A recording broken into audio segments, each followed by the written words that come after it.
Hey friends, Pastor Michael from Organic Church, here with Sydney Erickson, Don Reed, Beth Jarvis, Nick Offolter, and Pastor Roger Deerdorf.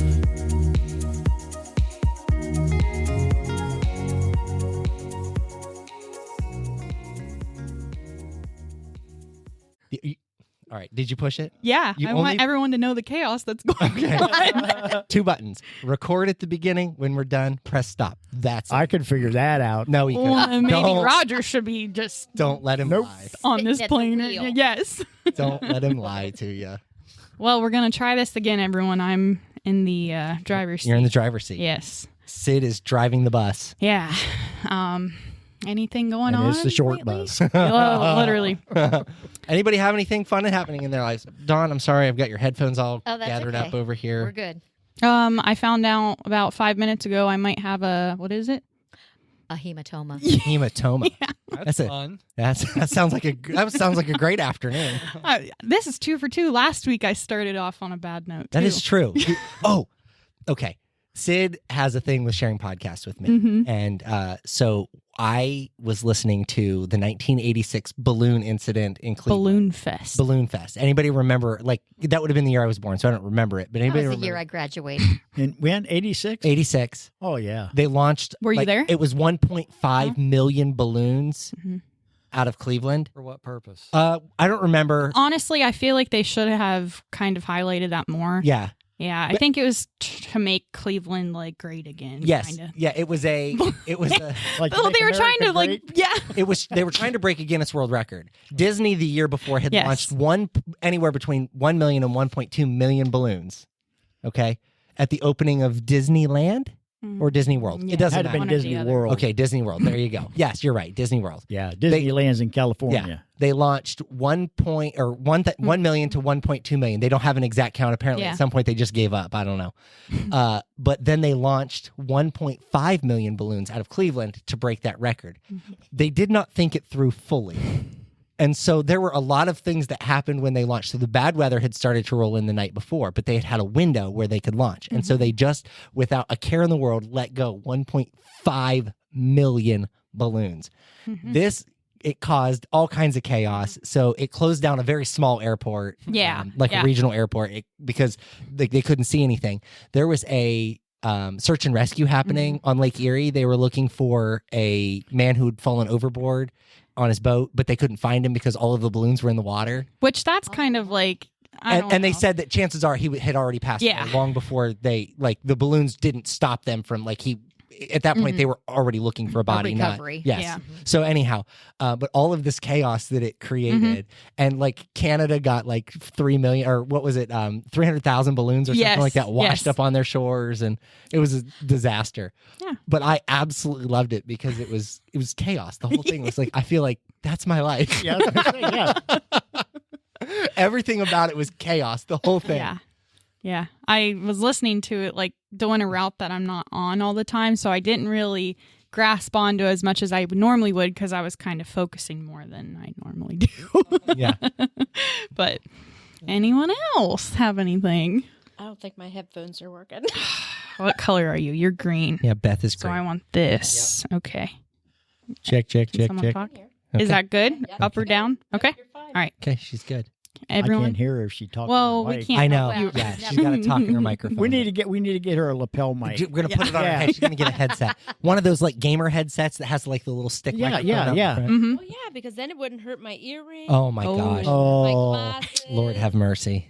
Lord have mercy. Or we I've got could my do glasses and AirPods. earrings in. Well, you can't connect the AirPods stuff. Darn it. Yeah, because it has to be hardwired. We should figure. Well, the reason they make everything hardwired, I've learned this the hard way. When you do things wirelessly with technology, interference is your worst too much nightmare.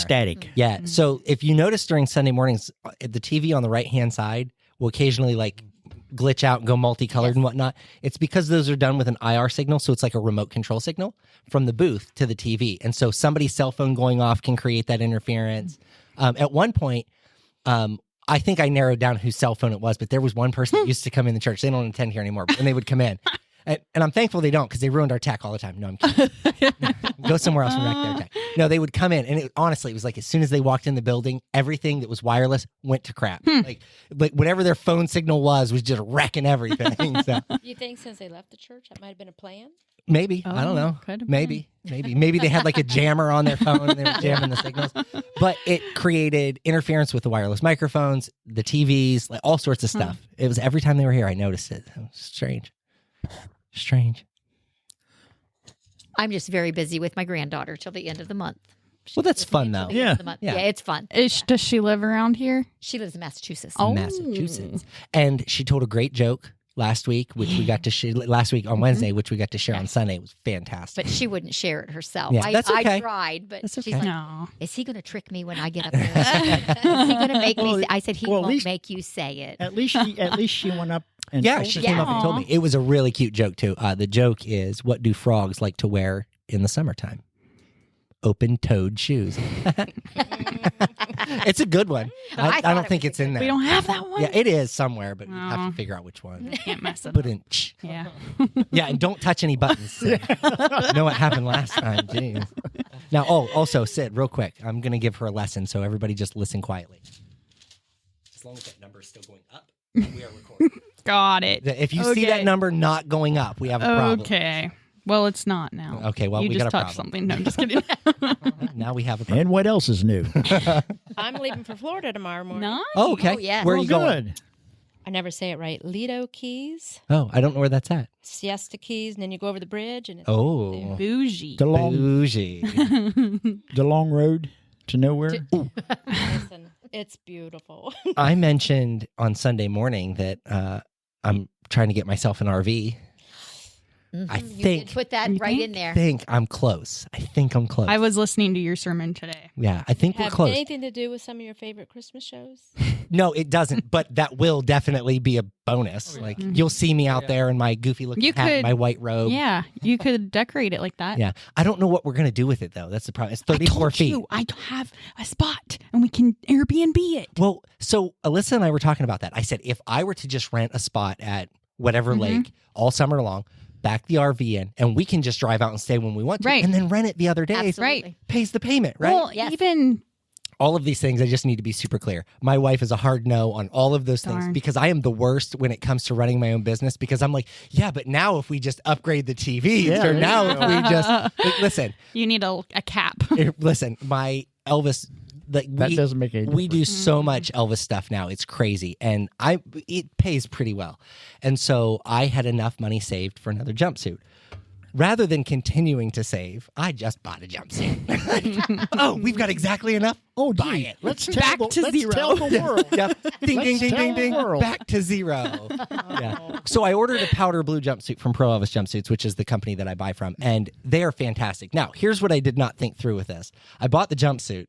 What does not come with a jumpsuit? The belt. belt. The belt. I don't have the money for the belt. So I gotta put a couple more shows on the books before I can get a belt.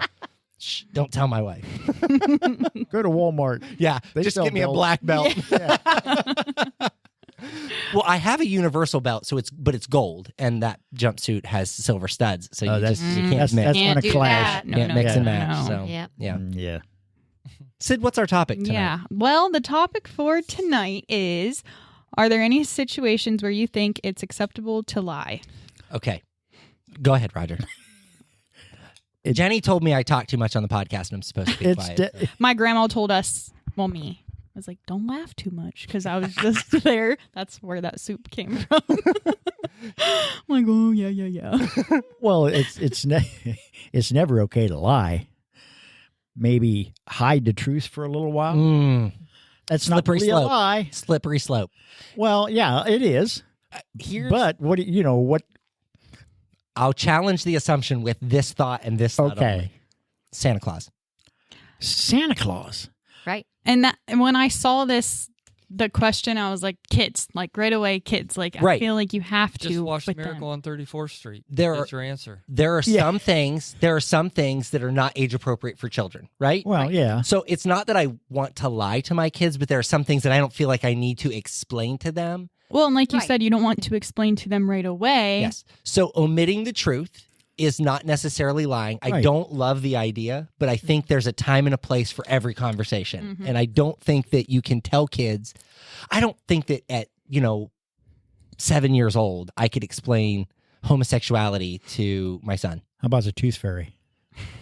So in my house, okay, parents, trigger warning. If you're got Right. kids around, turn us off for a minute. Or We should have a trigger warning yes, button. yes. It's like that nuclear meltdown. Wah, wah, wah, wah. That'd be fun. We'll put that on the list. But we've never done Easter Bunny in our house. Like that's never. Our kids have never believed in the Easter Bunny. It's never been we don't go to the mall and get our picture with Santa. My kids realize that those things are fictional. Now, my kids still think that Santa Claus comes to our house, but they don't believe that the Santa at the mall is the real Santa because my dad dresses up as Santa. And so they realize that oh, that's Papa Santa. Yeah. Like that those are not actually Santas. So, but they still believe in Santa. I don't intend on ever telling my children that Santa's not real. Right. When they come to They'll me and figure that ask, out. we're going to have that discussion that while Santa is not a real person, the spirit of Christmas lives in that name. And we give gifts and we love one another through that. Yeah. And so, that's the idea. But I'm not being truthful with my children right now. Do you know what I mean? Yes. Right. Yeah. My children believe that Santa is real, and I do nothing to correct them to tell them Right. that that's But not. I've done that. That's a necessary. Because of See, society. But again, feel. my question is that a slippery slope? At what point do you go, okay, well, that's it. So, all right. So Okay, well, Dawn could have never told me that my voice is whiny, right? She could have never said that to me. Mhm. And if somebody would have said to her, hey, do you think Pastor Michael's voice is whiny? She could have said, No! mm-mm, to yeah, but save she my just said- feelings, she just right? said, yeah. But Just- listen, thank heavens it was only one day. Yes, I am thankful it was only one It day. was only one day. But my point is that could be a very slippery slope because you have that feeling or that thought, but you don't want to hurt somebody's feelings because Right. there's always an excuse to lie, right? like when I go to Beth and say, hey, how's this outfit look? I was going to say, if you Or what do your you wife think about asks this you, how Yeah. do I gray dress hair you? Yeah. coming Yes. in? It's only one answer. We're perfectly honest with Yeah. each other. That's Yeah. we have the But- benefit of that. Yeah. Yeah, if you Yeah. if my wife comes to me and says, "Hey, does this make my butt look big?" There's only one right answer in that conversation, and Exactly. I don't care what anybody Regardless. says. Exactly. So I get what we're saying, that like there are times when you're protecting other people's feelings or guarding what may be a whatever the case. I don't know Right. how to describe it, but it's still hard to say it's okay It is, right. because it's not Yeah. okay. Mm-mm. And I think there's And that's why it's a question to begin with, because we all know it's not Right. okay. yeah. Thou shalt not lie. I think the If your wife asks you those questions, that's entrapment. So that's not. yeah, that we should be able to file charges against her on that. Well, my first thought when I read that was how many times in a nursing home I lied to the patient, the confused patient, Mm-hmm. rather Yes. than to, Yes. To keep them upset happy and rock or- their mhm. world. Absolutely. You know, like the little old lady is, did my husband call? Is he on his way? Yeah, Oh, no, he hasn't called yet. He's not going to call. Yeah. Yeah. He's not been here for 10 years. yeah, Yeah. You know? That's and Alyssa and I get that when we visit nursing homes and we Yeah. go on the one company that we go to, they have a memory care floor, and it's probably the hardest thing you do whenever you're experiencing those. Like they're in there for 30 minutes with you.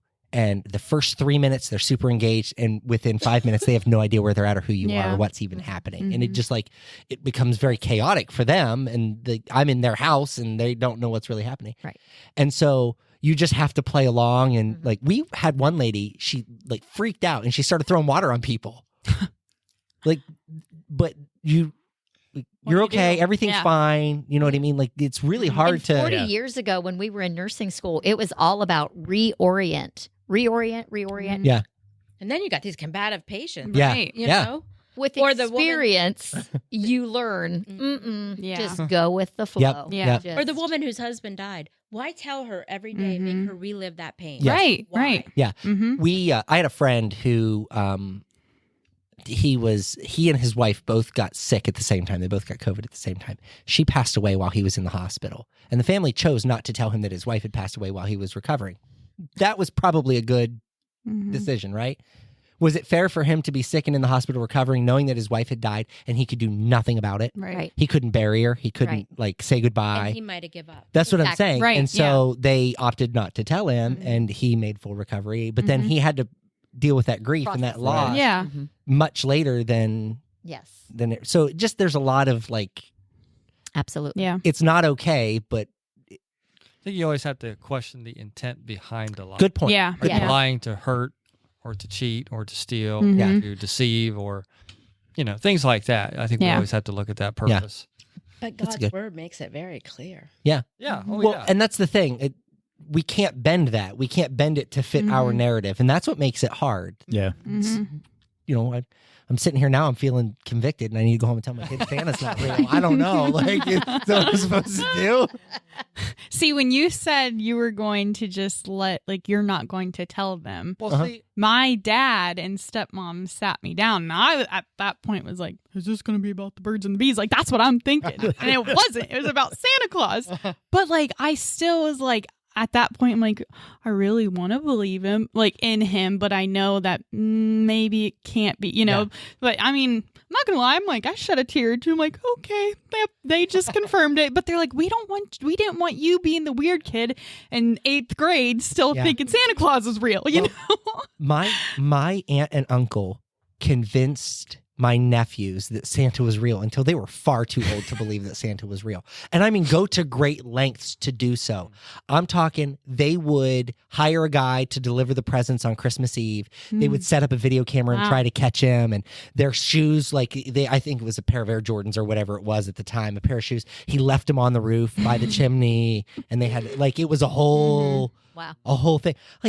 That's commitment to Yeah. lie to your kids. My brother thought his girls still believed in junior high, Mhm. and they're like, Dad, we just never told you. Yeah, we never because told you we and knew. Mom Yeah. Yeah. We're so excited over the fact that you thought we still believed. Yeah. So we never told you that we didn't believe in. There was a podcast, the one I was talking about last week, that not the murder one, but the other one that speaks life into you and whatnot. But they were kind of saying that they have a kid who, I think he might be in 7th grade now, and was like, well, I didn't want to tell you because you got excited and I didn't want to hurt your feelings. Like that Yes, the child was my saying niece that Right. to the parent. So And I mean, usually you figure it out at least by the 4th grade. Mhm. Somebody, if you Yeah. still believe, somebody is ruining it for you at Yes. school. But Yeah. that brings up the question: if you teach them to believe in Santa, which I did my kids and do my grandkids, how do you expect them to trust you to believe in Jesus? Yeah, yeah, It's true. That's very true. Mm-hmm. that's a dumb question, Beth. Don't ask hard questions. It's supposed to be fun. Jeez.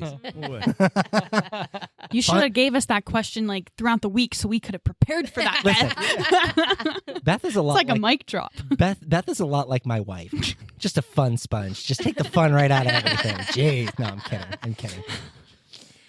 Be a shame if Michael just somehow My- disappeared. Oh, his microphone no longer works. Oh.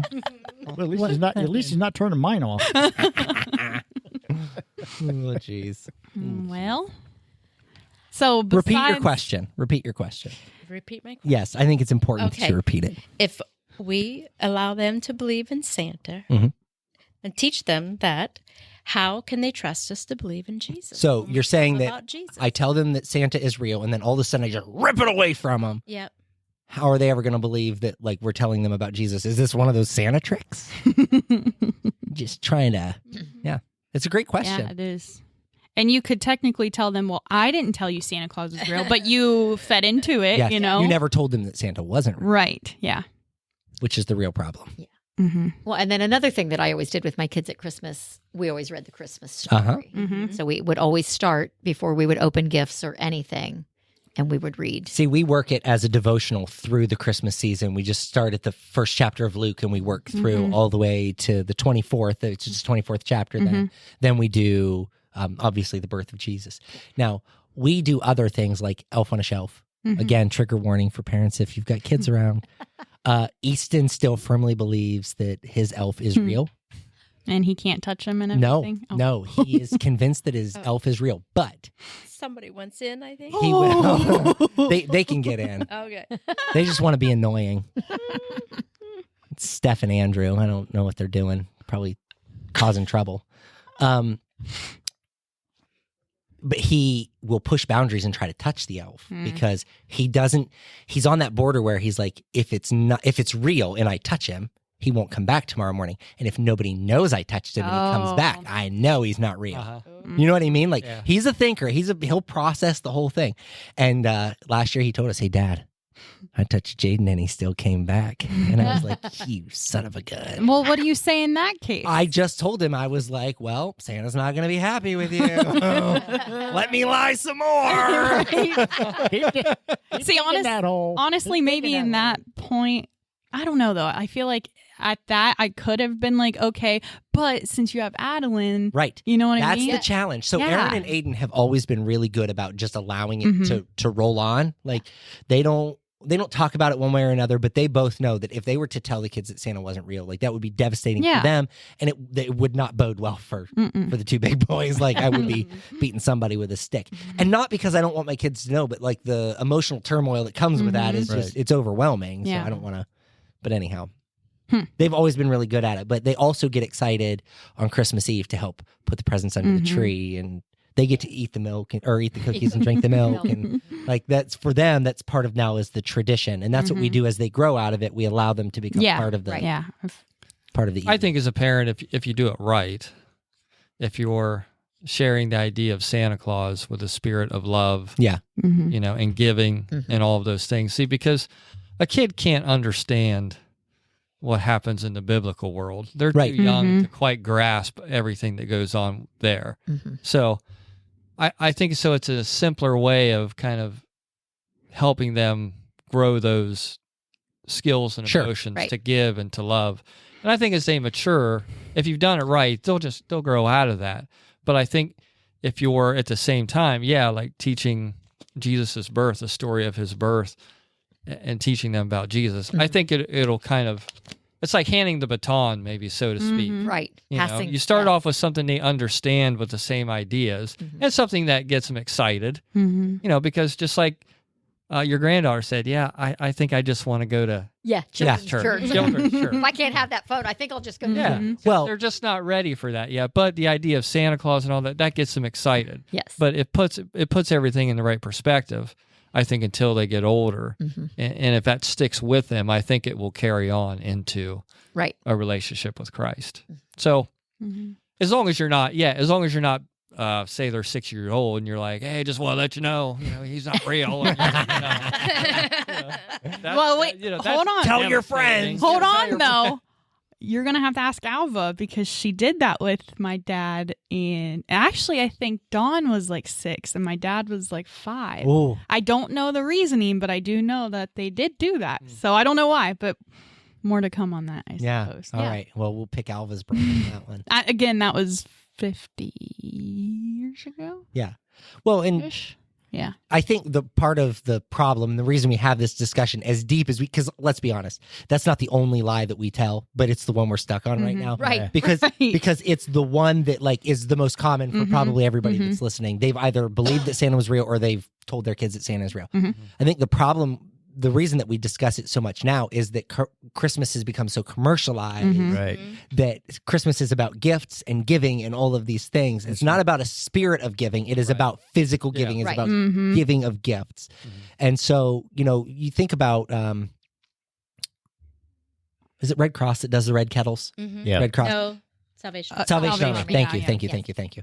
So they're out there with their red kettles and they're ringing their bells and they're collecting their change, and they don't make any money anymore.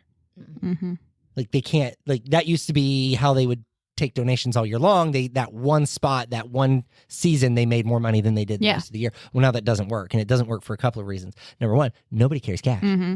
Everybody, like, if they had like a swiper, I could just swipe my debit card on the way out, or they'd ask me to round up at the checkout. You know what I mean? Like that's the stuff that works now because that's how people are paying. Right.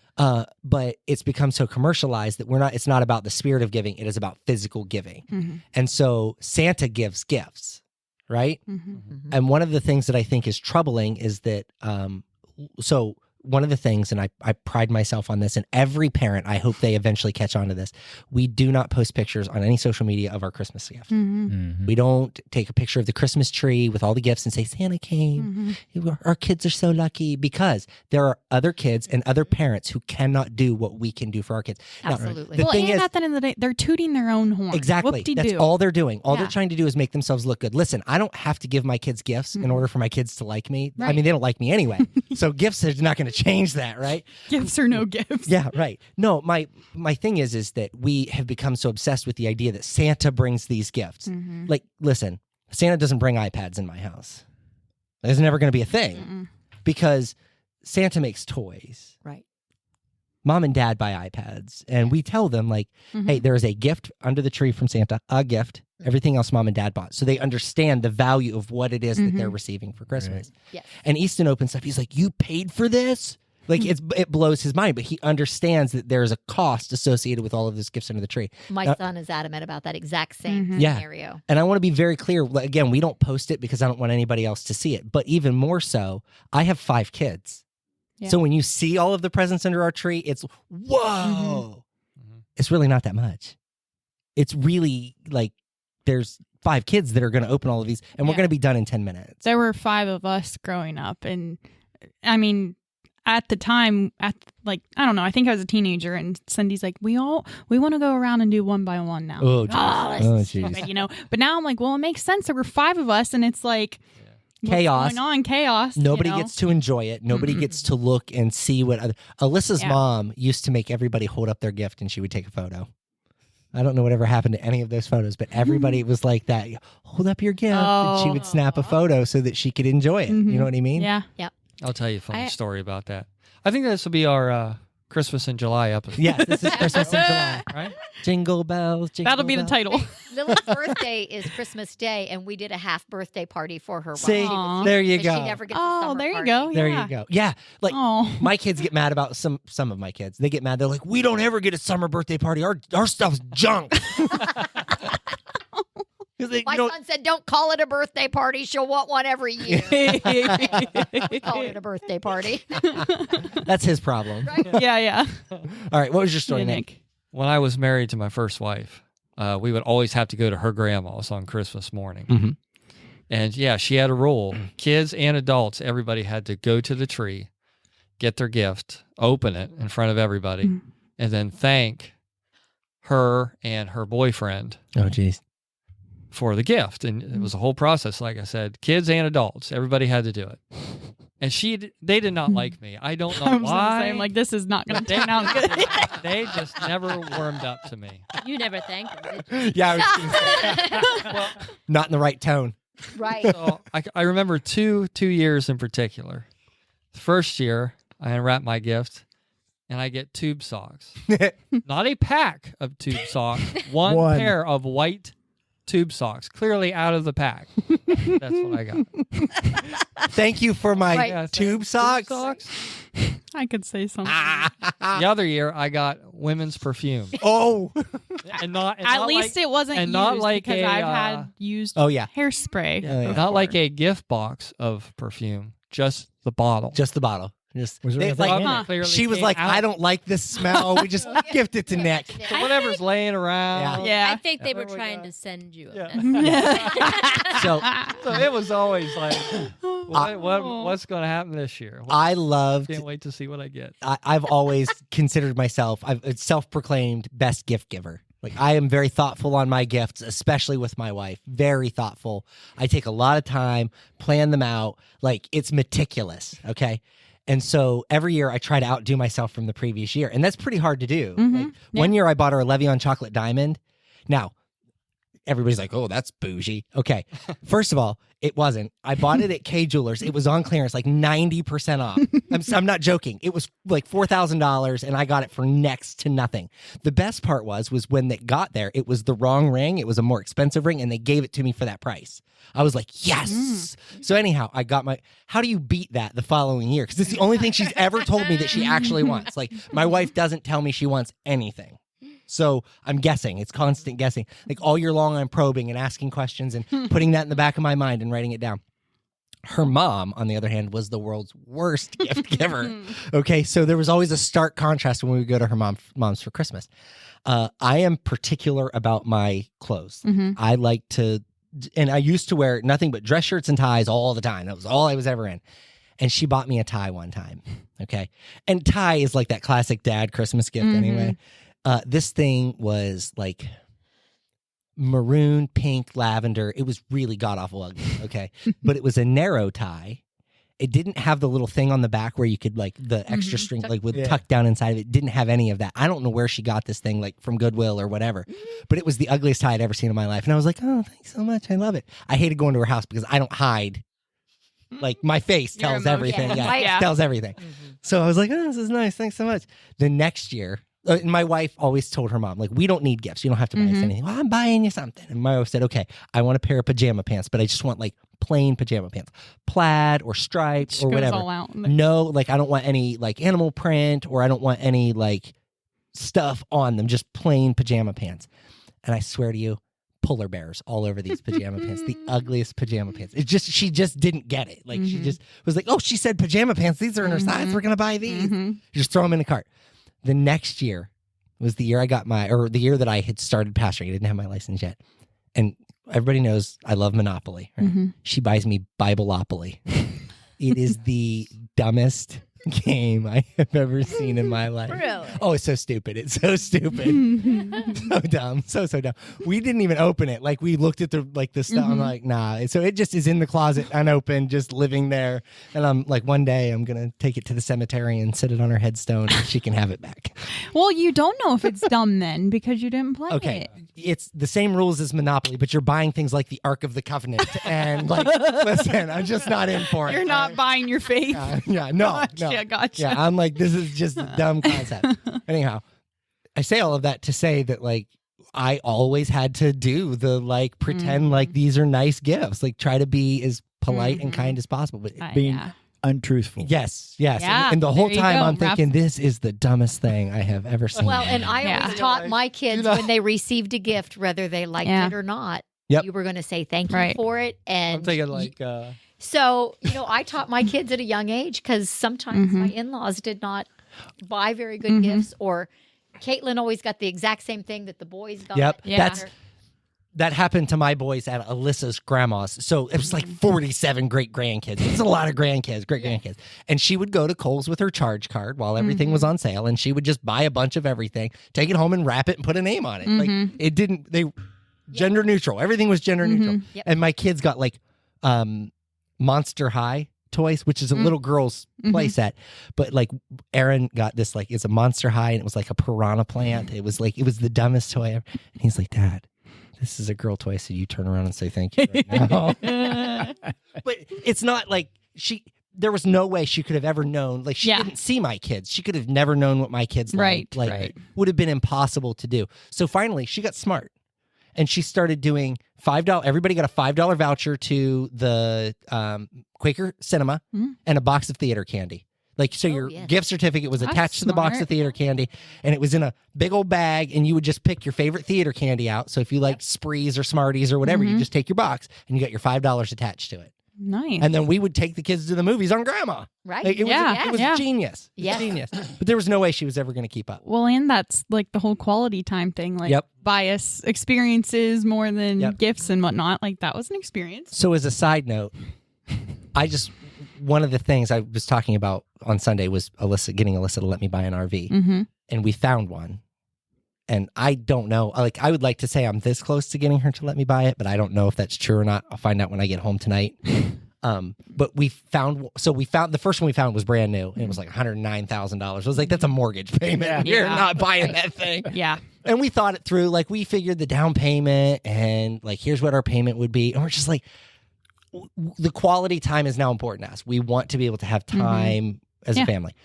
But at $800 a month, is it really worth it? Do you know, because I can't use it half the year. Half the year I'm not going to get to use it. Right. If you go to Florida, you could use it. That is true. But I don't think you guys would be very happy if I went to Florida for the whole summer just to use an RV. You mean the whole winter? Or the whole winter. Yeah, that's what I meant. Well, or forever. Or forever. I could do that. So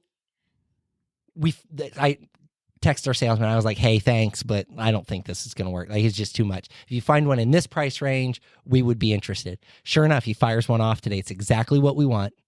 It's 29 feet, so it's not too big for me to drive. Because you guys all remember I wrecked a U-Haul, right? Like, I want to be like... Yeah, We saw a video the other night, and it was like, that had to be. I mean, I think he was in a McDonald's drive-thru, and he was sitting, and he just kept going. That's me. That's what I did. Just tearing it off as I go, man. So you can hear the people behind him going, he's going to keep going. So it was a 29-footer. It slept 9 people. It was the right size. Everything about it was perfect, but I don't think Alyssa's biting just yet because, like, it's a big purchase, right? Mm-hmm. But the quality time is so important to us that we're willing to foot the extra bill in order to be able to spend time with our kids in a place that they don't have access to all of the conveniences of our house. You know what I mean? Yeah, like absolutely. We'll have running water. You can go to the bathroom and like It's a all mini of house. right. But that we don't have to be tethered to that yard or that like, those. And all of my kids love to fish. I hate to fish, by the way, but my kids love to fish. And so how nice to be able to go somewhere and just fish and just spend time as a family. But it's it's an investment. I was going to say it's an investment, but is it worth investing in our family that way? To me, 100%. I don't see why we wouldn't want to do that. So it's just a matter of figuring out all of the logistics, obviously. But at the end of the day, what it boils down to is that if we're going to spend time together, the foundation of every relationship is built on truth, right? That's right. Okay. That was a long way to get to this point. When we were at the RV dealership, my wife said, I have to go to the bathroom. She went to the bathroom. The guy had worked the numbers. He came back to the table. He's got the numbers. And I'm like, dude, I can buy this thing right now. She's still in the bathroom. What are the odds I could just give him my card and say, hey, run the $5,000, put the deposit on it. Let me like sweet talk her a little bit. I could have done that, right? I mean, she would have lynched me when we got home. Like, she'd have beat me, strung me up. I mean, I would have paid for that. But she laughed. She's like, you're so irresponsible. I'm like, I know. Like, that's why you don't go to the bathroom and leave me. But I could have done that, but that would not have been truthful, right? Right. And so yeah. I think it's important to say that the foundation of every relationship that you have, whether it's with your friends, your family, whomever it may be, it is all based on being able to be truthful with them, even in the moments when it's not fun and it doesn't feel good to be truthful. Yes. Yeah, that kind of gave me the idea. So my parents, they also had 5 kids. So it was hard growing up. You know, Dad was the only one working, and Cindy ended up having a part-time job and she just went full-time. But anyway, they've gotten financially better since we've been moving out, and she's full-time. Like, that's how that works. Yeah. So now they've got 4 grown-up kids, and we're all getting different things for Christmas. Well, half the time people don't use, and I mean, we try our best to get stuff, but they're not the easiest to shop for, first off. So they're like, well, you know what? Let's just do, and they've given us money since like we've graduated. Like, they give us a certain amount for a birthday, a certain amount for Christmas and whatnot. But they wanted to start having us do that for them. Awkward conversation, like, hey, we only want money from you. But they did. And they kind of like just told us straight out, like, this is what we want to do, but we're doing this because we want to spend more time together, and we want to start going on cruises together, just the 2 of them, because they never actually got to do that with just those 2. So yeah, it was kind of like an awkward conversation, but I'm like, no, I don't blame you. Like, Chase and I have done that from the beginning. Like, we prefer going places rather than, gift giving. So yeah, we love the experience. And so all of our kids' birthdays, we don't do birthday parties anymore. On their birthday morning, so whatever morning their birthday falls on, whether that's a Monday, Tuesday, Wednesday, it doesn't matter. We do what we call a birthday table. And we decorate the table with whatever the theme is. Like Emmett's this year is soccer because he loves soccer. So it's soccer themed, but we use the same happy birthday banner we've been using since Aaron and Aiden were little boys. It's felt and it just says happy birthday, but we hang it on the same spot on the wall every time, and then it lives there for like a week. We forget to take it down. But we have like 5 birthdays in our family over the next 7 weeks, so it might as well just live there.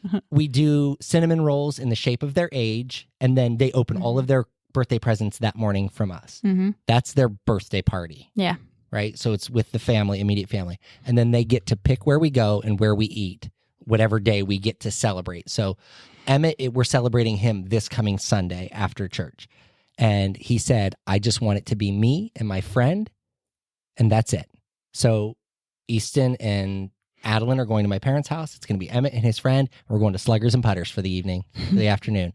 Like, they're going to ride go-karts and they're going to have a great time. But they get to decide what we do, and then he'll get to decide where we have dinner that night. Yeah. That's how we do birthdays, because that experience means more to him Yeah. than, let's be honest, we invite people to kids' birthday parties who don't pour into the children. Right. Do you know what I mean? Like, Yes.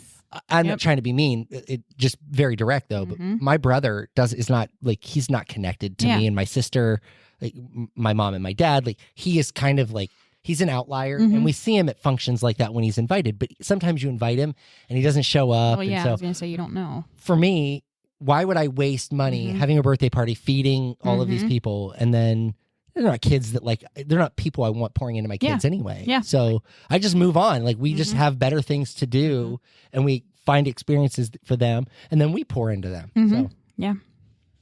anyhow, So have you guys always done it that way? not with, when Aaron and Aiden were little, we used to do birthday parties. So when it was just the two of them, and I mean extravagant birthday parties. Yeah. One year we rented the water park for Aiden's birthday party. Oh, wow. Like, we didn't even have 15 people there, but we rented the freaking water park because that's what he wanted. That was what he wanted for his birthday. And it was, for me, I was feeling guilty because I didn't spend time with my kids and I wasn't able to see them as often. So it's drop whatever money they want on that birthday party. I remember Aaron wanted a Pokemon birthday party one time, and we ordered a custom Pokeball birthday cake. Okay. The lady, 2 days before his birthday, sent me a text saying, hey, sorry, I can't make the cake. Hey, I remember that. And I'm like, I didn't really say this to her, but I was thinking, I will set your house on fire. Like, this all he wants is a Pokeball birthday cake. Like, he's not asking Yeah, for where are anything. you going to find somebody to do that? 2 days now, where am I going to find somebody? And she pointed me in the direction of somebody else. They were able to make the cake. It was subpar at best. The cake tasted bad. It looked bad. It wasn't great. But we had the cake. He didn't care because he was little, right? Right. But I was so focused on fixing, like, making that birthday feel grand for them, because I was guilty of not doing all of the other dad things that I should have been doing. That was how I felt like I could fix it. Yeah. And it didn't fix it, just so we're clear. And that's when we realized that it's not changing anything. Like, we can't make up for a whole year in one birthday party. We just pivoted, and this is how we celebrate now. Yeah. So, also, when you have 5 kids, birthday parties get expensive really quick. Oh yeah. So, And I feel like they're nonstop. yes. Especially Well, like if you I have them in said, the summer. we have 5 Yeah. birthdays in our family, and the 7 of us, we have 5 birthdays in 7 weeks. So Wow. it's a lot, and that includes me and Alyssa too. So, and trust me, neither her nor I are cheap when it comes to birthdays. She celebrates her birthday month, by the way. So, like, we start August 1st, and on my birthday, it is still her birthday. So she gets gifts on my birthday. No, I act like she's spoiled. She's incredibly low maintenance and doesn't ask for anything. So I usually get her, like, my wife gets her eyebrows waxed, I don't know, once a quarter. It's business talk. And I don't know the last time my wife has gone and had her hair dyed or had something done with it. She just doesn't do it. And so that's usually what I buy her gift cards for. Like, hey, whoever she's going to at the time, like, that's, go get your hair done or whatever. That's what Chase did for me for Mother's Day. She won't spend the money on herself otherwise. yeah. Like, it has to be. If I gave her $100 in cash and I said, go get your hair done, she wouldn't. She'd take that $100 and she'd buy clothes for the kids. Absolutely. That's what she does. Yep. Yeah. She can't help it. It's how she's wired. So Yeah, Chase did that in a week before. you went and got your hair done. He's like, I don't care. I'm like, that's fine. And I still have it. Like, Yeah. Actually, I was thinking earlier, I need to get my hair done, so I'll just use that. There you go. Yeah. And you're going to use it eventually. Yeah. It doesn't go bad. It's like having 50 rolls of paper towels. They don't go bad. No. Just hold on to them. That's fine. Paper towels and Toilet paper. truth and lies. There is nothing in life. You can never have too much toilet paper, especially in my house. Actually, no, I did the other day. Like, I ran out in my coupon closet. No, I did. In my coupon closet. Like, I stuffed that thing to the brim. And so I, like, took, I don't know, like 8, like a full thing to my grandma's. I'm like, here you go. Because, like, I got a good deal on Amazon. I'm like, I don't have any room. Yeah. But toilet paper is one of those things, especially in my house. You just can't ever have too much of it. We have a little shelf on the back of the toilet that we keep 4 rolls in, stacked. If I ever notice that thing's down to 2, I'm in panic mode. I'm like, Call the Ghostbusters. We got to get toilet paper up in this We've place. got 9 that's Yeah. able to be above our head. Yeah. Yeah. I've got to know that there's plenty of toilet paper in that house because you'll be the last one to go in there and be like, well, guess I'm using a sock. Like, there is no warning when it happens in my house. None. Maybe that's why I got a pair of tubes. It's all coming together. My dad used to come home from fishing with the front of his shirt cut out, and I never understood why until much later in life. He was like, well, I didn't want to take my socks off because my feet would get cold. He said, so I just cut a spot out of my shirt. But he would wear that shirt fishing the next time and just take another spot out. Pretty soon it's a belly shirt. Truth be known, they would probably were used and washed. Yeah, they were used tube socks. Brand new. But this is a completely off topic question, but I have to ask. Can anybody, like, so if you wear a pair, is anybody wearing socks right now? Nope. Yeah. If you take those socks off right now, can you put them back on in 10 minutes? Or do you have to put a fresh pair on? Oh, A fresh pair. fresh pair. Okay. Yeah. All right. It's got to have a new pair. I feel like if you put socks that you've already worn back on your feet, there's something wrong with Yeah. you. Yeah. Like you need to be, I mean, I Yeah, had. but if you don't have any socks on and you put them shoes on, would you put them shoes back on? I'm not following you. I don't have, like, You have no socks. You had your shoes on Without when you socks? came Without in, socks? That's a Without bigger socks. crime. well, So that See, to me, it is a crime. yeah, see, to me, I like occasionally during land cruise at work, I wear Toms or some sort of flat because they look more tropical, Yeah, right? but they stink. Dude, I take these things off and want to throw up. Like, I they're can't not even believe allowed you in the even house. have them in here right now. Well, I had them off. They've aired out. That's why. When I got here, Mine Yeah, do not yeah, air yeah. out. oh, mine yeah, do. he had them off. So Yeah, he aired them Mine out. do. Dude, and they, at the end of the day, they smell so bad. It should be criminal how bad these shoes stink. It should be criminal. Like, it's like, I would imagine if I were in a small space with these shoes when I take them off, and at work, like if I pop them off in my office, I immediately, I'm like, nope, put them back on. It's awful. I would imagine it's like mustard gas. Like, it's gotta be, it's terrible. So when Sarah tried to kill us one time. We were going from Rome to Paris on a night train, and she had walked all day long in tennis shoes Oh. with no socks. There's 6 of us in there. They tell you not to open the door because there's Yeah. kind of weirdos Yeah, it's- walking around. yeah. She takes them off, and we're like, put them back on, put them back on. Somebody crack a window. Horrible. When I was playing softball, I don't know, I was probably 10, 12, somewhere around there. Have you guys ever heard of people putting shoes in a freezer with baking soda? My grandma did that with, it was an Baking extra soda, but I never freezer. heard the freezer. Yeah. aspect Yeah, of I it. don't know, Maybe but I it just think controls it worked. the smell. Yeah. Because, like, you would think, like, if you have bad meat and you put it in the freezer, it's supposed to kill that smell because it I Yeah. think gets trapped inside. So Yeah, I don't know. It was her like basement freezer. go to get out the pint of ice cream and you got a dirty pair of tube socks in there. Yeah. Do I want to wear pumps or sneakers? I'm telling you, you'd open that door and it would be almost like so icy. Like the freezer Yeah. was so but the only thing was in there was that pair of shoes right in the middle. Tennis shoes. It's just the freezer for the shoes. We have a coat closet right inside of our living room door, and it used to be, well, I mean, we still do, but we kept all of our extra shoes in there. Like, I keep the shoes that I actively wear in the bottom of my closet. I have little slide outs in my closet, and I have a lot of shoes, just so we're clear. So then you go into that closet, and like my winter boots are in there that I use whenever we have to shovel snow at work, or I have lots of just extra shoes in there. You open that door, and it smells just like a dirty sock all the time. So we started using purification. It's Young Living essential oil. Put it on cotton balls and drop it in there. Gone. Oh. Completely gone. It's amazing. Huh. We love essential oils in my house. Mm-hmm. Well, Why? had nothing to do Wow. with anything. Right. And 48 minutes in. And we, Oh, so the clock's still running. Yeah, it clock- is that's still good. running. it's good to know. It's waiting for a Margie minute. I was just but- Oh, saying, we- let's do it. Let's do it. You have Do any we good have updates? one? Go Hit ahead. it. Hit it. B? Yes. Yes. And then Yep. this. Go ahead. You're on. It's time for the Margie Minute. Well, we've got a new cat in the neighborhood. Oh, New no. Got a new kitten. So the pressure's on. She just asked me last night, she's out there all by herself. So she wants to bring it in. She wants to bring it in. She's wearing me down. So like Well- I said, the process has begun. All right. Quick question. Is there any reason to say no? Because if you're not going to win, Yes, should you know just, how Margie is. That's the reason to say And you no. already have, what, 2 cats? But does it 4 matter? cats. How many you got? Oh, 5, Cats. 6, 7, Keep going. 7, Is it north of 10?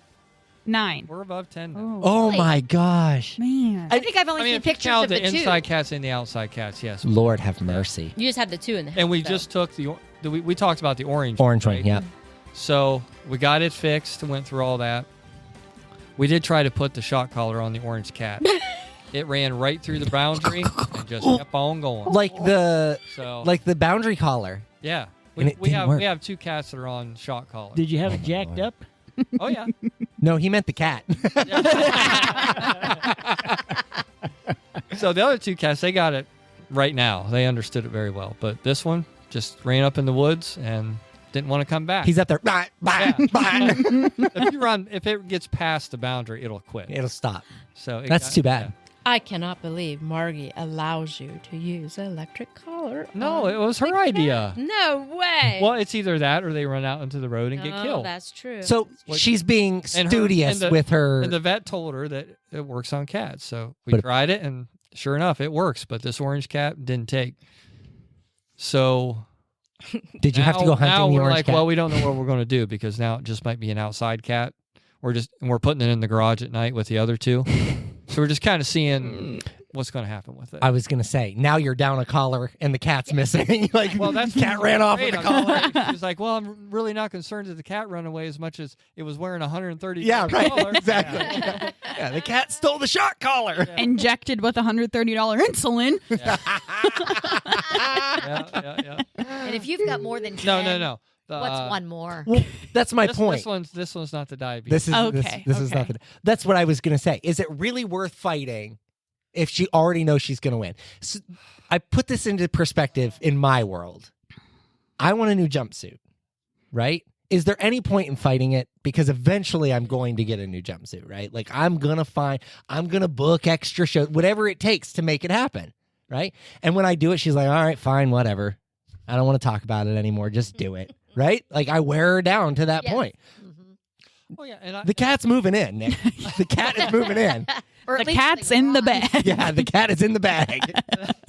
that's why I told her, I'm like, I love you so much. I just want to tell you yes. I said, but where does it stop? I'm like, It doesn't, Nick. You buy the house next door and turn it into a cat shelter. That's what Oh, then happens. it's called a cat house. Maybe you should just Yeah. fence in the yard. Put it like a top on it too, and then you just tell the neighbors, just drop off your cats here, and you guys just put them inside the. You just have a yard full of cats all the time. The cat enclosure. Yes, no. yes. You could turn it into a petting zoo. Yeah. Guess who has to scoop No, thank you. every day? That is why my wife does not want to get a cat. She is not. My wife is a hard no on any type of feline. She's like, I am not cleaning a litter box. And you can buy like a $900 litter Yep, box I that was cleans gonna say. itself. Automatic, But at yeah. some point, you still still have have to to empty it. dispose of it. Like, you Right. still have to Right, empty- right. I can't. I just can't. Mm-mm. No, thank you. Mm-mm. No, thank you. So yeah, it's like wee big. It's really Oh, and they're cute. so cute when they're kittens. Mhm. Yeah. I mean, And then they They turn are. into cats Cats. that need insulin. Another Garfield. $100 Remember your Damascus? They yeah. Oh, what they is have that? the vet appointments, like all of that stuff. Yeah. So Oh, how did Lucy Lucy do? had her little toe cancer procedure. They removed her toe pad. So that was on Thursday, I think. I had to take her to the vet on Saturday for him to change her bandage. Now, I want to be clear also that I don't go to the vet on Saturday. We go during the week, early in the morning, so that we don't have to deal with like the Saturday crowd of everybody being off. So my wife tells me that I have to take her because she had somewhere to be. I don't remember where it was. It was dumb though, I can tell you that, because I had to take the dog to the vet. So I get there at 9:50. I walk in, I'm like, hey, I've got Lucy. They're like, all right. And she looks at me funny. I'm like, all right, whatever. So I sit down. The appointment wasn't until 10:30. Oh. Okay. They didn't even get us in until almost 11 Oh, because they were running behind because it was Is this Saturday. Your little old dog. Yes. Yeah. So anyhow, they changed her bandage. They sent her home. She's putting pressure on it now, but it's still rebandaged. Now, she had an appointment today. They may have taken the bandage off, but I haven't been home, so I haven't seen her. But it has not slowed her down a bit unless She wants you to hold her. Then all of a sudden, she can't put her foot down. Dad, hold me. Dad, hold me. It's ridiculous. Absolutely ridiculous. I got better. My Phoenix weighed 92 pounds when he had the same thing. Mhm. They took 2 toes off. Uh-huh. We always called him Two-Toed Joe. But he would lay on the bed, and when you walked in, he'd hold that paw up like... So I would carry him. Oh, you sucker. I take him, and I could only pick him up like 2 steps, put him down, to get him to go outside. And then you'd have to put the bread bag on the dressing so he didn't get it wet. So, and then he had to have his privacy. You didn't watch him go. Oh, I'd go back in the house, do stuff, and then I come back out. He's no place to be found. Yeah, he's run I off. look out. He's clear out the back of the yard along the fence. I look at him. I said, "What are you doing?" Here he is, holding that paw. I said, "You made it back." Mom, come get me. I can't walk back. Lucy did really well through the whole thing. My favorite part, though, was when the night that she got home, she was so drugged up. And, like, she didn't bark. She didn't move. And if you know Lucy, she always shakes. Mm-hmm. I mean, from the time she was a puppy, like, she sits on your lap and she just shakes. Like, she's constantly convulsing. And she didn't. She just laid there. Wonk. Like, just flopped over. You could lay there and pet her belly and touch her face, and she didn't care at all. Now she's back to growling at Milo and biting and whatever else she wants to do. So, yeah, she did fine. She did fine. It's good. She did fine. Good We told the kids what we were doing. Like we had to have one of her toes taken off. Adeline was mortified. Mortified. We had her toe cut off. What are you gonna do? Listen, when Phoenix passed away, and we had him cremated, and they, we're going to do a paw print. Uh-huh. And did you have them do that, Paul? Listen, we got out to the car. We're both crying, and I'm like, we should have told him to do the 2-toe, and they're like, oh no, just let it go. I'll be gone. They did that one? They did that. Yes. Well, we did the same thing with my dog, and I'm like, Chase, we didn't tell them to do that, Paul or whatever, and we got it back, and it wasn't it. I'm like, dang it. They should do all 4 and then compare, like, it's missing a toe or 2. I always joke. I always tell my wife, I'm like, listen, at some point she's got to go. Like, she's just too old. Like, every time we take her to the vet, they're like, she's geriatric. Like, she doesn't have any teeth left. She can't see. She can't hear. Like, we're dealing. You walk through the room and she starts barking because she thinks somebody's in the house. I'm like, it's me. Zara does that, and she's like 7 or 8. I'm like, get out of here. And so now I have one of those like high pitch buttons. Like, she starts barking, I push the button. Sometimes it works, sometimes it doesn't. Sometimes she just like barks through the button. I don't know. Maybe she can't hear it. Yeah, that's a possibility. But so she, like, nothing has slowed her down. And I told Alyssa, I say that stuff. The minute that something happens to her, it's game over for me. I'm gonna be a mess. Like, Yeah. And she's how old? We talk about that all the time. I'm like, you realize 13. how much heartaike we're in for? oh yeah, I got all these probably got to cats. be a year Yeah. where it's going to be nothing but heartache. Yeah, cats. Some of just, them are really close. Yeah, they're rough. But no, she'll, like last night, she's laying in bed. And all of a sudden she just goes, oh. That poor kitten's outside. That poor kitten's outside. You need to bring it in. At least One of these nights, 11 o'clock at night, Nick's going to be out there, here, kitty, kitty, kitty, kitty, here, kitty, kitty. Handful of cat food trying to get the cat to come inside. I can't sleep unless you come inside. Got to be up in 4 hours. Oh, man. Like you said, it's... But you gotta love that tender heart. Well, that's what I was going to say. absolutely. Again, Yeah. and Alyssa, she's that way with kids. Like, if she could take in every neighborhood kid, she would. We would have, it's funny because I'm the guy who says I don't like kids, and I don't particularly love to be around large groups of children for any length of time. But for some reason, even when my kids aren't home, our yard's the hangout. The other day, my wife called me. She's like, dude, our kids were at like a program of some sort.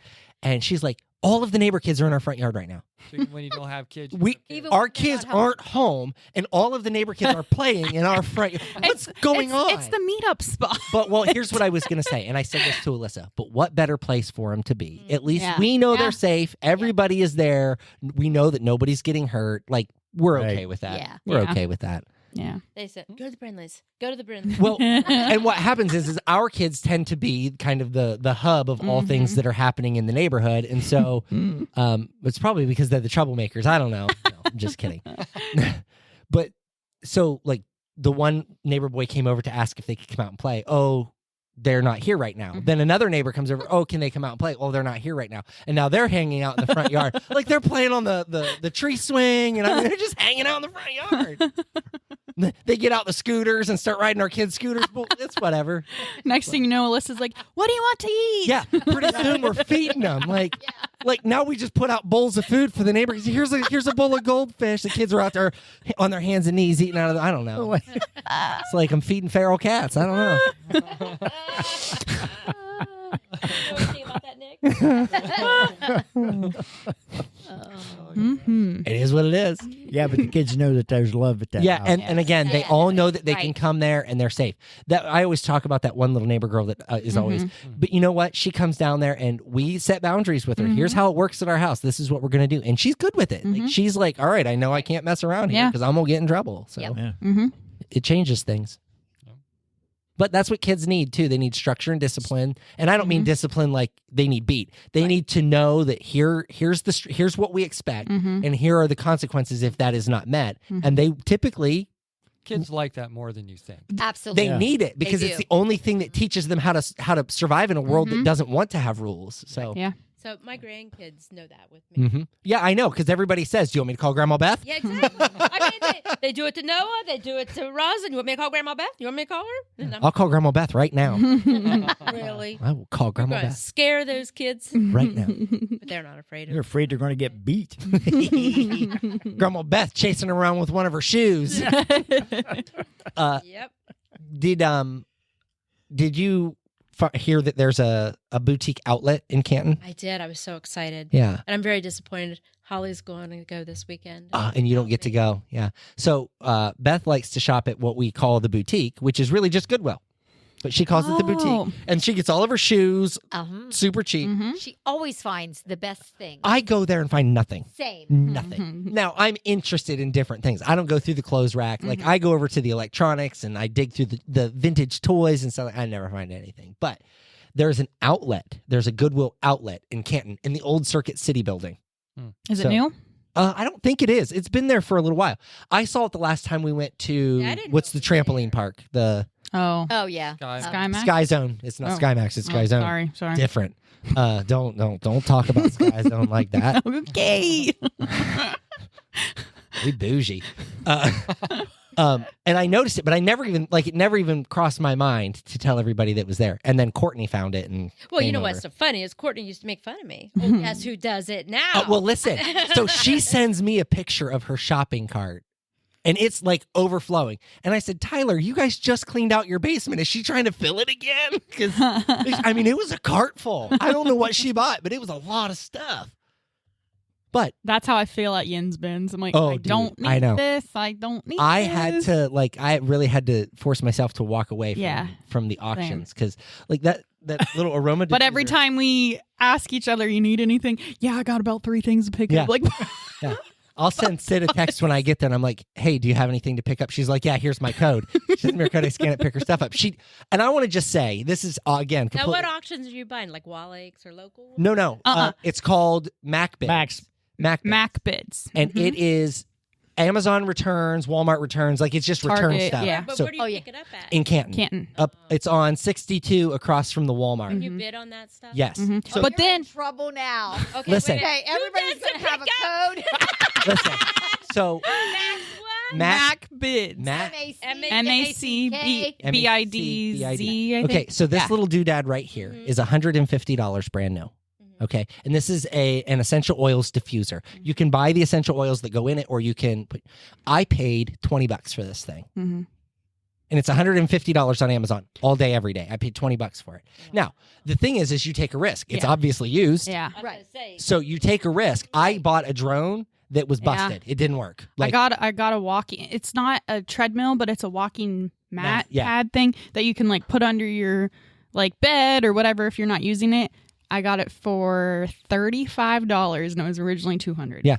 So there's good deals. $35 would be good for me because it would still be under my bed. I bought a commercial paint sprayer so that we could paint the gym, and it was $499. I think I paid $75 for it. Now the trick is. Now, how do you find this? It's just go to mac.bid on any web browser. It's an app too. It's an app for your phone. Bid. B-I-D? Yep. BID. And then you can set your pickup location to Canton. You can bid on stuff all over Ohio, and they can transfer some of it to Canton. Yeah. But I'm telling you, it's great. Anyhow. My cousins from Columbus are on this all the time. Oh, it's amazing. Yeah. It's Kevin's amazing. like, if you ever need anything, just give me a call. Listen, and what's crazy is I bought a mat for the back of the Tesla so that I could take Milo to work with me. And they're made specifically for the Tesla so that they cover all of the seats so that he can't scratch them. I paid $79 for this thing on Amazon. I got on MacBid, $4. And I'd already bought it, so I was stuck with it. But I was like, you just can't. Last thing about it before you say something. Whenever they're done, like with the auction things, they take it to the other side. Like it's called Yins Bins. And on Tuesday, Wednesday, and Thursday, it's $4 on Tuesdays. Wednesdays, it's $3. However, it's buy two, get one free. So really, it was $2 a thing because I got like 9 items for the price of 6, I think. And then Thursdays, $2 an item. So, and basically what it is, it's these long blue bins and it's just junk thrown in them. And you sift through it and you look and you're like, oh, this is a pair of headphones. You take it over to a little table. You can open it. You can look at it. You can make sure everything's there that you need to be there. If you want to buy it, you just take it up to the cash register. You show them your little QR code. They scan it and out you go. I don't think I want this to air because I don't want people to know about this place. So listen, when I go to pick up my stuff, I'm watching people walk out with stuff and I'm like, all right, I bid on that. So now I know you're my competition. Yes. So like I'm always scoping stuff out. Like I'll beat you up in the parking lot and get that. But we buy all kinds of stuff. I mean, and you can get it dirt cheap. But again, the risk is sometimes it doesn't work. So you don't want to overpay for it and then get stuck with something that doesn't work. You can buy the warranty. And so if you get it home and it doesn't work, you can return it. But you're out the warranty money. But it's like, I think a warranty on anything under $100 is $9. So if you don't want to take the risk, you can spend the extra $10, but it's really cool. Anyway, they don't have. I checked it out. They don't have anything I'm interested in. Well, then you didn't look right because I can be on there for hours. The tools and the like they've got. So I bought a leaf blower. This is not a joke. I bought a leaf blower only because I wanted the battery off of it because it fits my electric weed eater at home. So it's a 40-volt battery. So they're those great big electric batteries. I paid. It's the leaf blower by itself with one battery new is $299. I paid $40 for it. The battery is $120. I paid $40 for it. Battery works. The leaf blower works. Wow. I wasn't like, it was a steal. It was an absolute steal. Okay. The reason I was going to tell the story is today I had plans that I had to go pick up the paint sprayer and my little aroma diffuser. I knew I had to go get those things today. Tomorrow was the last day for the paint sprayer. They transferred it from another location, but I knew I was bidding on this and wanted to wait for it to end. So I had plans. I had one thing to do at work today. At 11 o'clock, it would be done around noon. And my plan was, when that was over, drive to Canton, pick that up, come back down, get my hair cut, come down here. So like I had a very structured day and the window was very tight. I got to the second event that I needed to be at 11. And one of the guys I work with, he's like, man, is there any chance you can help me at 1:30? He's like, I really need an extra body at 1:30. And I was like, yeah, I'll stay and help. And I was like, I'll just have to move that to tomorrow. I'll have to pivot. I was like, it's whatever. I'll figure it out. So I stayed and I helped. And right before I went on stage for that part, Sid sends me a text. Hey, you need anything picked up? And I was like, God is good. Which is weird because I had thought like 2 hours before that, text Michael, and I didn't. And I was like on my way. I'm like, oh no. I'm like, but he's normally good at looking at his phone. But I'm like, oh. I was thrilled. I was because it was going to cost me 2 hours tomorrow because from work, it's about an hour to get there. And then home is about another 45-ish minutes, depending on traffic. But I was really bummed that I was going to have to push it to tomorrow. So it worked beautifully. Yeah, I was excited. We got to stick together. Yeah. Well, and every time I go, I'll pull into the parking lot and be like, hey, you need me to pick anything up? Like, and the thing is, honestly, I could use your automatically deduct it from your account. You attach your credit card to it. Yep. So whenever you buy it, the following morning at 9 a.m., it bills to that credit card. Now you can get on there and pay before 9 a.m. Like this, I bought for work. So this morning, the auction closed last night. This morning when I got to work, I got on before 9 a.m. and paid for it with my work card. That way, it wasn't charging to my personal card. It really is that simple. And then when you go to Yins Bins, you scan your QR code to get in the door, and then you go in and you shop. and you take that, say it's attached to the same credit card. You go over to the cash register. She counts the number of items you have. She tells you your total. You scan the QR code again, and it pays for your stuff. Mm-hmm. You don't have to pay for anything. I feel like this is the bins that they were doing. Yes, correct. Yeah, correct. Yep. This episode is brought to you by MacBids. MacBids. Now the Akron one, my sister's buying a house right now, and so they were looking at a leaf blower and the blinds and just a ton of different things for the house. Well, she goes to the Akron one because I think she went to the Canton one first, and then she gets the Akron one. It's in a very sketchy part of town, mind you. Of course it is. And then you get in and you have to like find everything yourself. Whereas the Canton place, they get them for you. Yeah, they pick it for you. Yeah. But she's like, I'm a pro by now because she just knows where everything's at. Is she buying a house in Akron? No, in Philly. Okay. Yeah. Did she find a leaf blower? He's going to bid on one tomorrow. Okay. If he doesn't get one. Yeah. And does he want gas or electric? I don't know. Okay. He probably doesn't. So know. I have two now. Okay. Because I had bought it a leaf blower, Yeah. a smaller leaf blower. I'm happy to give that to them if they Okay. want it. Like the smaller one, they can have it. Okay. 'Cause I will tell. It's not that I don't like it. It's Yeah. just that now that I have don't the big need- one, I'll never use the little Right. one. so- Right. Yeah. I feel blessed that my wife has incredible self-control because this sounds like trouble. It is. The first week, dude, I was bidding on over 100 items. Thankfully, I didn't win them all. But there's been times where I'm on 30 So items. does I'm it like, show you like when your bid's been outbid? Yes. Yes. You get an email and a push notification. The trick is everybody, so this is what they call a rolling end. So if you can't get to 30 seconds in bid, it adds 30 more seconds to the auction. yeah. So that like somebody can't come in at second 2, put a bid in and undercut you. You have 30 seconds then to go back and Yeah. bid. So, Yeah. There's Yeah, it's a times I've rolling had like close. 30 things in there. oh yeah. I hope I don't win that. I hope I don't win that. Yeah, I actually started going in and I'm like, all right, how bad do you need that? Because you don't. can't like delete your bid. Like once your bid's in, it's Yeah. in.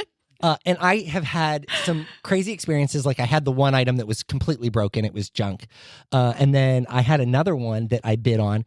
And I use smart light switches in my house so you can program them to go off at a certain time. Like my entire basement every night at 10 p.m. turns off. Everything turns off in the basement. And they had those light switches that I use, and it was $1. And I was like, they're $40 a piece. So for $1, I'm going to bid on it. I bid on it. I won it. And then I was like, wait a second. Something's not right here. So I looked at the pictures again. They always upload a stock photo from Amazon or wherever, and then they have the photos of the item. But it was in this bag that was sealed, and you couldn't really see what it was. But the description was funny. It was close to it was the same brand as the light switch. It was close. But it said like RGBIC strip. I was like, that's weird. So I sent him an email. I'm like, hey, I won this auction, and I'm just realizing that I don't think this is the actual light switch that's pictured. And they came back and they said, no, this is a strip light. The stock photo was wrong. And I was like, well, I don't want it then. They're like, well, you don't have a choice. You bought it. You paid for it. It's yours. And I'm like, whoa. Like, your listing is wrong. Yeah. Right. Like, Right. just make it right. And they did. They finally refunded Yeah. my money, and it didn't. But Yeah. Yeah. You do have to be careful because Shai said her friend was trying to get like this full set, like a patio set, Mhm. but it had the chairs, but it didn't have like the cushion, not even the cushion, but like where you actually sit Oh, yeah. of the chair. Yeah. It didn't have that. And then it had the glass for the table, but it didn't have like the table part. And So here's what happens. Yeah. People buy this stuff on Amazon because theirs broke. They take the replacement parts out, they put it back in the box, Yes. and they send it back as defective or Yes. incomplete, Mhm. and they get their money back for it. So Yeah. there now, is a not everything. yeah, But no. Right. And Yes. there are 3 categories. There's damaged, there's open box, and then there's like new. Mhm. And so you can filter, do you only want to see the like new stuff? Do you want to see the open box, or do you want to see all of it? So you can filter. But anyhow, Yeah. it's a long way to say that God is good, and he saved me a lot of time today. So I'm thankful for that. If you go to that, it'll get you off of Facebook. That is true. That is true. Because Yeah. you'll find because like Yeah. the auction, and an auction ends just about every day. Mhm. And there's always like And then you have 3 business days to pick it up. Yeah. The crazy part is like there's the one that ended yesterday. I was looking. There was like 1,100 items in that auction. You could never possibly scroll and see all of it. And you can search. So like if you're looking for Yeah. a flower pot, you can search flower Yeah. pot. Like I'll occasionally hop in there and put in Tesla Model Y and get accessories for the car. So it's crazy. Mhm. So much stuff. For anybody who listened to this point, good for you. Because we are completely off topic. So good for you. But Yeah, send us a text if you have. Yeah, right. Yeah, Can't they do that? They can comment or they can message on the Buzzsprout app. Yes, and we will get the notification. So, or just comment on our Facebook post or send us a text or sponsor us, MacBids. Yeah, or MacBids can just sponsor us. So there's always that. I think about this podcast. And so when we first started this, there was a huge expense associated with the podcast because we had to pay for our YouTube space, and there was a lot of costs associated with just generally speaking doing the podcast. And it was very rudimentary. Like we had junk microphones, like cables that we didn't even know if the cables worked. There were shorts, and it just was really bizarre. I wasn't allowed to touch anything. Yeah, Roger went, You're still not allowed. Yeah, please don't. Oh, stereo. Well, way story. We did that in 4-part harmony. And it's grown so much. And the only thing we pay for is our Buzzsprout platform. And I think it costs us $18 a month. That's it. Mm-hmm. And so you figure the ministry that we're doing, and again, while it is quirky and maybe unconventional ministry, it is still in fact ministry. Mm-hmm. It costs us $18 a month to do that. You can't run a church building for $18 a month. Do you know what I mean? Right.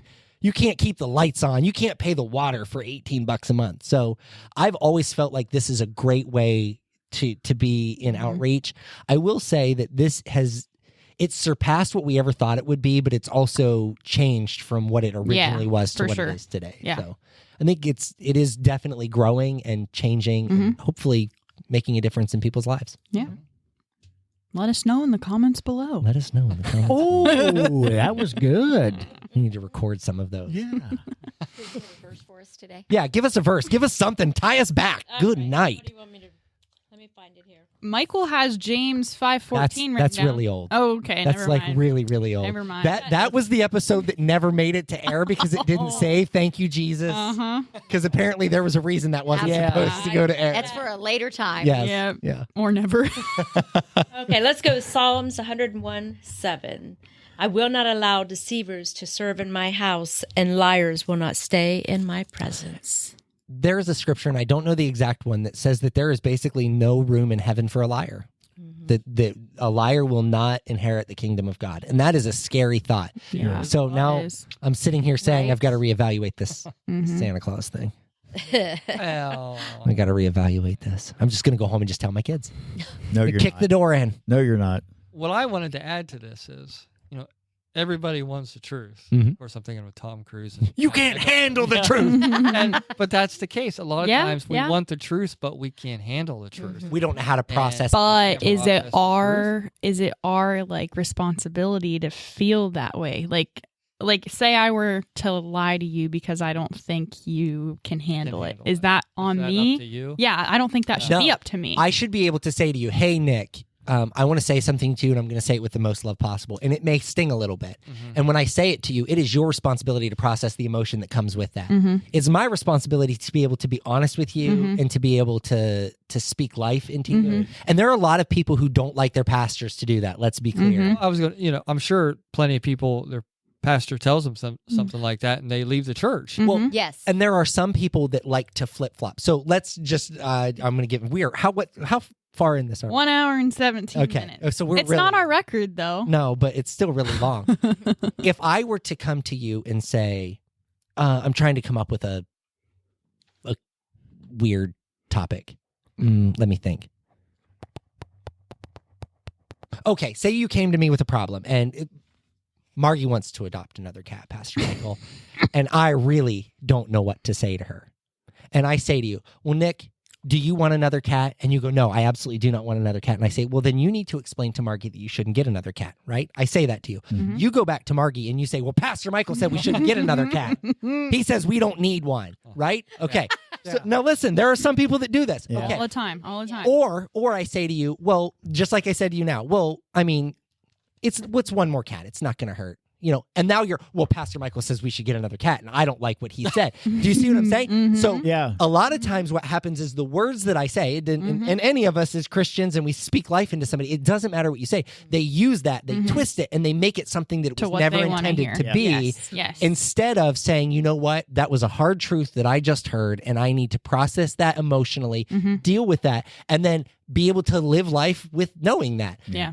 there's nothing more horrifying to me than preaching a message on a Sunday morning, stepping out of the pulpit and hearing somebody talk exactly the opposite of whatever it was that we just talked about. Yeah. And not like they're going, oh, well, I don't believe what he just said. And I'll use an example. Like that would be like me coming out of the pulpit and saying, hey, you need to live your life right and do the right things. And you come out and you're like, hey, you know what? I think I'm going to go to the bar tomorrow night. You guys want to go with me?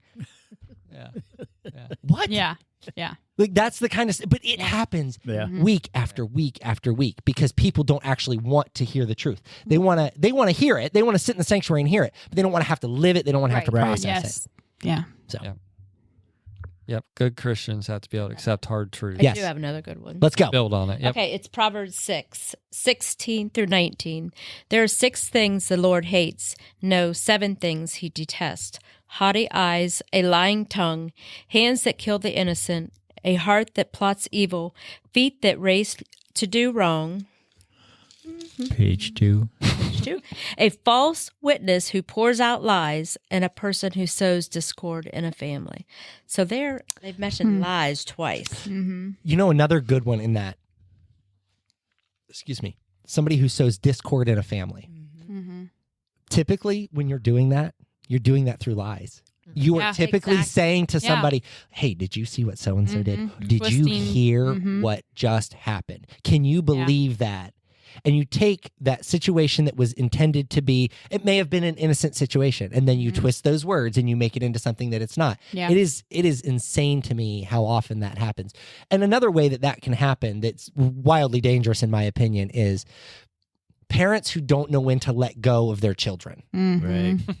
Right? Like there comes a point in my kid's life when I'm going to say, fly the nest, little birdie. And if you hit the ground, I'm going to pick you back up. Like I'm not going to leave you destitute. But I can't raise you any more at 27 than I did at 18. Like you're going to make the choices that you make.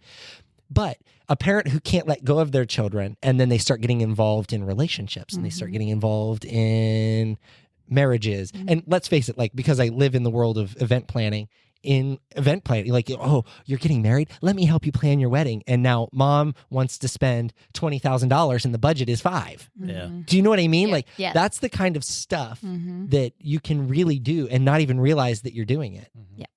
It's really easy to do all of those things. Yeah. But parents do have to learn when to let go of their kids.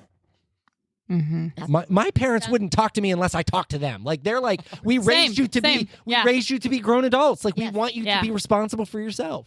Don't call me because, and my parents are both wonderful people. If I called my mom because I was upset about something, she would listen and she would talk to me.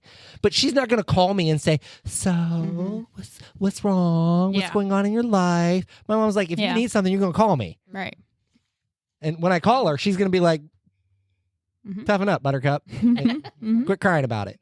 Because that's how my parents were raised, and that's how they raised us. Yeah. That's right. Yeah. I'm not like, they didn't coddle us. Like, it whooped us, but it didn't coddle us.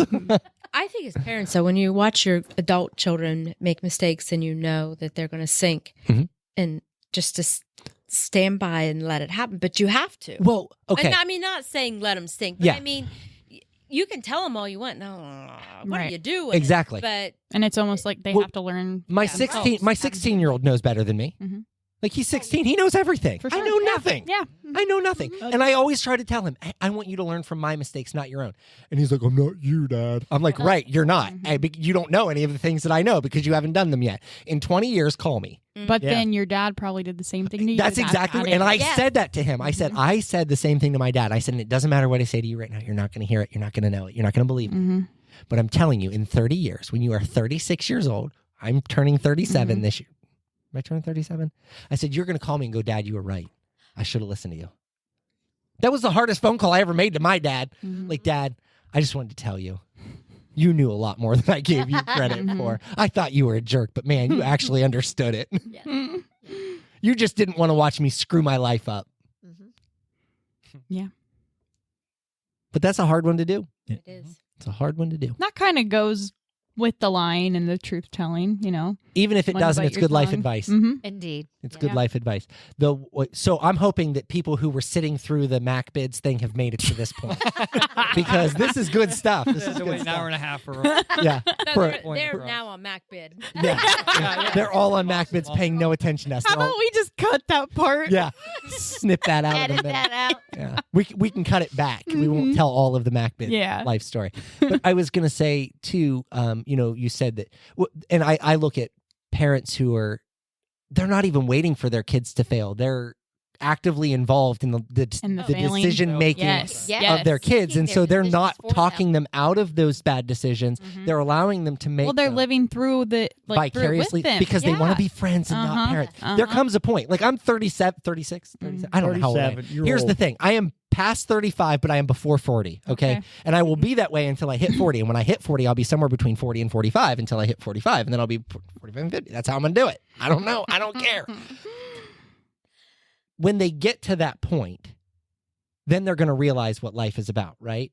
Like you're not going to know, you're not going to have it figured out. At 25 years old, Aaron said to me the other day, he's like, I'm not going to rent when I turn 18. I'm just going to buy a house. With what money, bro? Good luck. With what money, bro? Like, even if you work now and save every penny that you make, you will not have enough money to buy a house. It's not going to happen. You're going to have to maintain a vehicle. You're going to have to put gas in. You're not going to have the credit. Right. To get, Well, I'm not going to share that on here. But we have been smart about Aaron's credit. That's good. All of their credit. That's we good. have been very smart. We've protected them. We've made sure that they're not, like, nobody else is able to. Alyssa had an electric bill in her name when she was 8 years old. Yeah. Because her mom's stuff would get shut off and she'd just open it with Alyssa's social security card. It's Yes. just a security number. Like, there are people who live that life every day. Yeah. And they get started off on the wrong foot and they can never be successful because their credit is wrecked before they're even old enough to have credit. Yep. It's just the way it is. It's terrible, but it's true. But when you're actively helping your kids make bad decisions, shame on you. Don't get involved in your kids' relationships once they're past a certain age. Like Aaron's 16. I want to know his girlfriend. I want to know what's going on in his life. But I'm not like, they have to stay upstairs when she's at the house. Like, we police that to a certain degree. But I'm not like listening to every conversation that they have. I'm not like, I want to be studious, but I don't want to be obnoxious about it. Well, let's face it, the high school relationships, what's the percentage? Like 3% that they actually get married and, like you don't want to feed into it anyway. But there are parents who are like, ooh, is this your forever? Are you going to marry this person? And well, if you're having sex, let's go and get you birth control. Or I'm like, I said to Aaron, I was like, dude, listen, if you're having sex, you need to tell me because I don't want you to have a baby in high school. Yeah. I said, because if you have a baby in high school, you have to take care of it. That is your responsibility. Even if you don't stay together, you have to take care. Dad, I'm not having sex. Okay, whatever you say. I'm going to trust you. You're telling me that. I believe you. I don't want to tell you that I don't believe you. Yeah. But I'm telling you, you come home and tell me she's pregnant. You getting a job, bro. Like, it's just the way it's going to be. Yeah. Like, that's what you do in life. That lesson will suck. But I'm not, you can't save them. You can't save them. Nope. And being truthful is trying to express to them what the real world is like. Right. Like, my Easton tells me all the time. He's like, well, Dad, like, we'll drive past McDonald's. Dad, let's get McDonald's. I'm like, I don't have any money. He's like, just use your Apple Pay. Like, right, but you still have to have money to use your. Just put it on your credit card, dude. You have to have money to make the credit card payment. No, just put it on. I'm like, they don't understand that. Right. And so, do you think a 16-year-old understands student loans and credit card debt and car payments and mortgages? No, they don't get any of that. They don't get any of that. Dangerous. They want that money tree. I've been trying to find one. I have. Hey, I've looked for a long time. I haven't. I chased a rainbow one time. Did you? Nothing there. Nothing there. Got poison ivy. I was raised knowing there was no money tree. Yes. And not grow on trees. Yeah. Rainbows. We're in Ireland now. We yes, are. we're in Ireland. Hello, Ireland. Hello, Ireland. And Amsterdam, I saw that. I wasn't sure if we were in there or I don't not. know. Top of the morning to you. I think you and I were raised a lot alike. It just there wasn't extra. Well, and that's Alyssa and I have always believed that we wanted to provide more for our kids than we had ever received, because we were both raised the same. Again, Alyssa had an electric bill in her name when she was like 8 years old because she didn't know any better. Like, mom does stuff that she doesn't know about. What is she supposed to do? Right. My parents, we were so poor, and at the time I didn't know that. Yeah. I didn't know what poor was. Right. But I look back now, and we ate Hamburger Helper 5 nights a week. Yeah. Because hamburger was cheap. Hamburger Helper was 97 cents a box. We could buy 2 of those and 2 pounds of hamburger, and we could eat dinner. You know what I mean? Like, it was all in one. I remember, like, that was just how life was for us. We didn't know any different. Listen, Jarvie and I, we both are every now and then just like a Chef Boyardee pizza. But Jarvie has to have hot dogs on his. It makes me... Ooh. He's like, well, growing up, we couldn't afford pepperoni. He said, Just slice a hot dog. We sliced hot dogs and put on it. I said, well, we didn't have pepperoni either, but we put hamburger on ours. He's like, well, you must have been richer than we were. Yeah. Hamburger was cheap back then. Well, and I remember my mom used to send us down to Pittis's at the end of Packer Street. She would send us down there with $5, and she would tell us what to buy. And like, if any of you ever in Pittis's? Yes. Okay, so she'd tell us what to buy. We'd go down there, we'd tell the lady, we'd hand her $5, and we'd tell her what mom had sent us to get. And she would go and gather whatever she did. And while she was doing that, we were sneak peeking at magazines that were covered up. So, like, that's but again, that was how life was back then. Do you know what I mean? Like, that was, I trusted that lady was going to give me $5 worth of whatever it was that I was supposed to get. And when she said, mom would tell me 85%, like, and I would just say, I'm supposed to get $5 worth of 85%. I don't know. I have no idea what I'm talking about. I still do that in the hardware store at MHS. I'm like, Chase needs this. Can you guys find it? And they're like, yep. Okay. I will tell you one thing about MHS. We use them a lot for Railroad Festival. And I'll walk in there, and as soon as I hit the door, what do you need? What do you need? I tell them, and they walk me right to it. I don't ever have to go in there and look for a bolt, a screw, a nut. I still feel so like bougie because they're like, she gets a bill. I'm like, I don't have to pay right now. Yeah. Charge that to the account. We just got our washer. I probably shouldn't say this, but we got our washer charged to the account. Oh, geez. I know, because we need our washer, like, blew up or something. So we went to Lowe's, and it'll be a week. And Chase is like, wait a minute. MHS has them now. I'm like, that's right. Oh, nice. Yeah, Nice. Nice. Yeah. They're nice too. But I just want to know what that other 15% is. I don't ask questions. I don't ask questions. So my wife buys organic beef. That's all she ever buys is organic beef, which is slightly more expensive. It's not super expensive, but she buys it in the pre-packed pounds. So it comes in a pound, it's vacuum sealed. So that's how we get it. And I'm thankful for that because my wife would not touch the hamburger to separate it, to put it in the freezer. Oh. And so then I'm in here like, she won't mix hamburger and to make a meatloaf, she won't mix it. She makes me do it. And I don't mind doing it, but it hurts my fingers because it's so stinking cold. You know what I mean? Like, yeah. yeah. Wear some gloves. Yeah, I don't care. Like ski gloves? What's this blue fiber? And that's from the ski glove. Don't worry about it.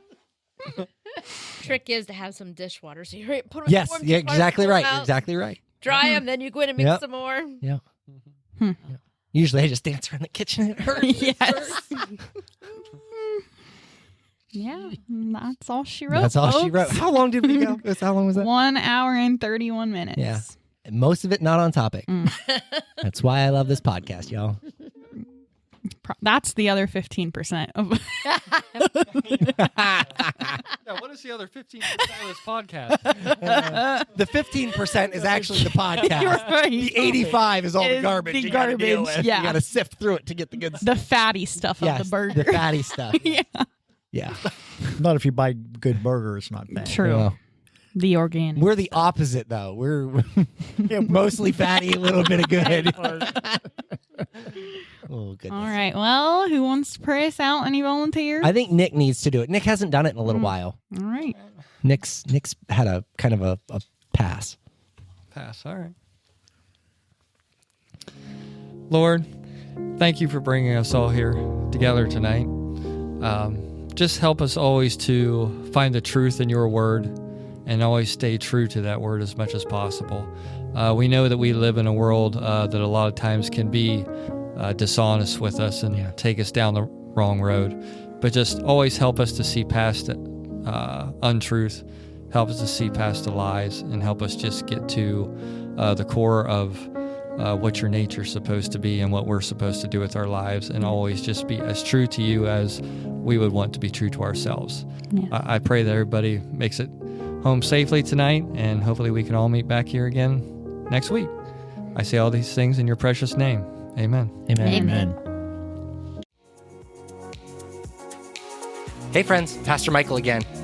If you've enjoyed this podcast, you should consider joining us on Sunday mornings. Our address is 1943 North Water Street Extension in Yorksville. We'd love to have you join us for an in-person service.